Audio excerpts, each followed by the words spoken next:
Assalamualaikum warahmatullahi wabarakatuh. Perkenalkan, nama saya Sherlyn Salvia, NIM 1815120002. Saya mahasiswa jurusan Bimbingan Konseling Islam Fakultas Dakwah UIN SMH Banten. Saya akan menampilkan video tentang konseling sebaya. Nah, sebelum saya menampilkan video tentang konseling sebaya, saya akan menjelaskan apa itu konseling sebaya. Konseling sebaya adalah ragam tingkah laku saling memperhatikan dan saling memahami secara interpersonal antara teman sebaya. Nah, kegiatan ini dilakukan oleh seorang individu non-profesional dalam layanan bantuan.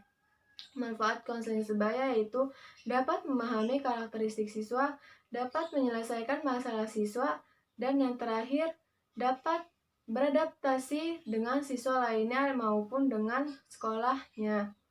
Nah, ada 8 keterampilan dasar dalam konseling sebaya, yaitu yang pertama, problem solving, konfrontasi, asertif, keaslian, bertanya, merangkum, melakukan empati, dan memberi perhatian.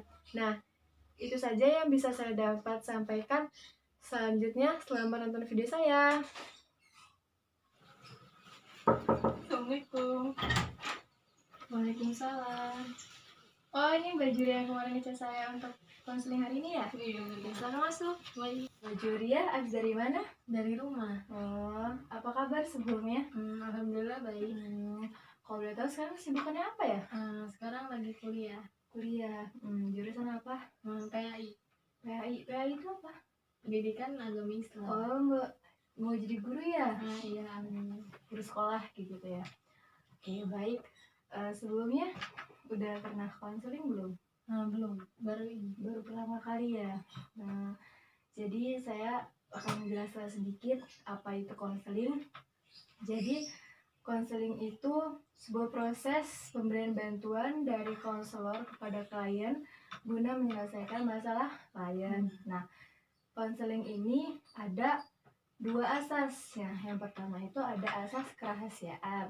Asas kerahasiaan ini jadi masalah Mbak tuh tidak akan dipublikasikan kepada orang lain. Nah, yang kedua ini ada asas keterbukaan. Nah, Mbak bisa menceritakan kepada saya dengan seluas-luasnya tanpa dibatas-batasin gitu ya. Nah, kita punya waktu 15 menit ya untuk konseling. Nah, jadi saya izin memperkenalkan diri, nama saya Sherlyn Salvia. Saya sebagai konselor, Mbak Juria sebagai klien. Nah, baik, bisa kita mulai konseling pada hari ini? Bisa. Sebelumnya, apa yang menyebabkan Mbak datang ke sini? Karena saya ingin membicarakan tentang permasalahan yang tentang kehilangan HP waktu bulan-bulan kemarin. Sudah lama hilangnya? Semenjak 5 bulan yang lalu.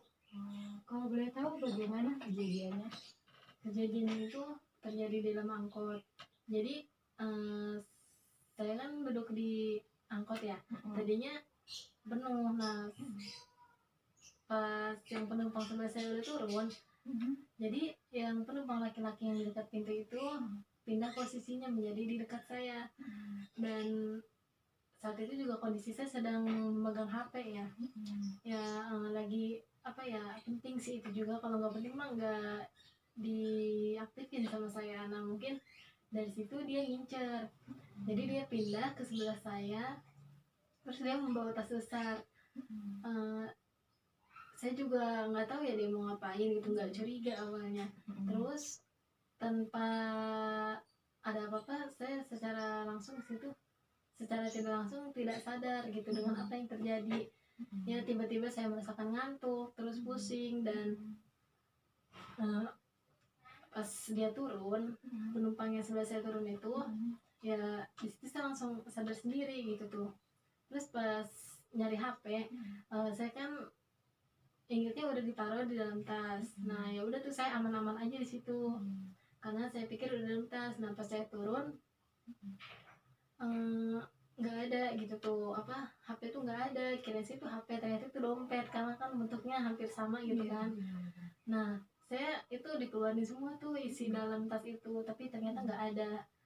Nah, di situ saya langsung ingat bahwa tadi tuh kayak ada yang ngehipnotis saya. Terus ya dia juga mencurigakan gitu ya, berarti itu HP saya udah diambil sama dia gitu. Ya udah. Saya ikut merasakan apa yang Mbak rasakan ya Mbak. Iya. Terus usaha apa yang Mbak lakukan untuk mencari HP tersebut? Usaha saya itu melacak dengan menggunakan aplikasi, dan teman-teman saya juga mencoba membantu saya, tapi hasilnya tidak ada gitu, nihil, dan ya HP itu sudah hilang gitu. Jadi ya udah, gimana lagi kalau terjadi.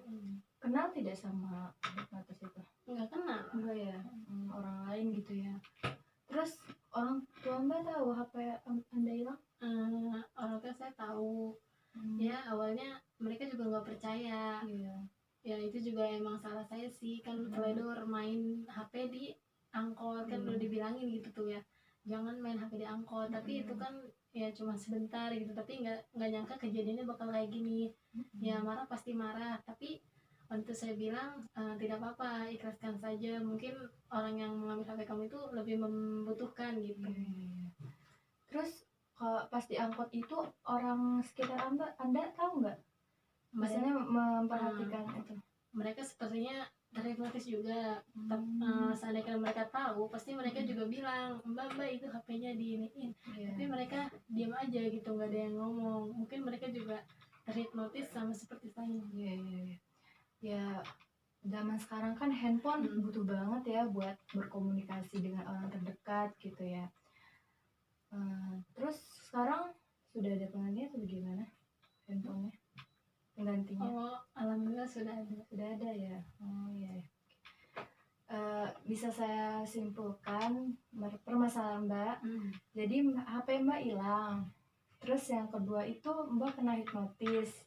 Baiklah Mbak, menurut Mbak bagaimana solusi saya agar bisa menghilangkan trauma dan ketakutan di dalam angkot agar HP tidak hilang lagi? Baik. Jadi solusi yang saya berikan kepada Mbak itu, kalau di dalam angkot itu harus berhati-hati, jangan bengong, jangan ngelamun, selalu berzikir, selalu salawat, ingat sama Allah gitu ya, agar hal-hal yang tidak diinginkan tidak terkena kepada kita gitu ya. Jadi Mbak sudah paham? Sudah merasa lega atau gimana? Alhamdulillah ya. Semoga bisa diberikan handphone yang terbaik lagi gitu ya. Lebih berhati-hati lagi dalam menjalani aktivitasnya. Mbak, waktu konseling sudah habis, sudah 12 menit berlalu. Sebelumnya terima kasih sudah meluangkan waktunya untuk melakukan konseling pada hari ini. Sampai jumpa kembali, terima kasih Mbak. Sama-sama. Demikianlah video yang bisa saya tampilkan. Kurang lebihnya mohon maaf. Dan semoga bisa bermanfaat untuk kita semua. Amin. Wassalamualaikum warahmatullahi wabarakatuh.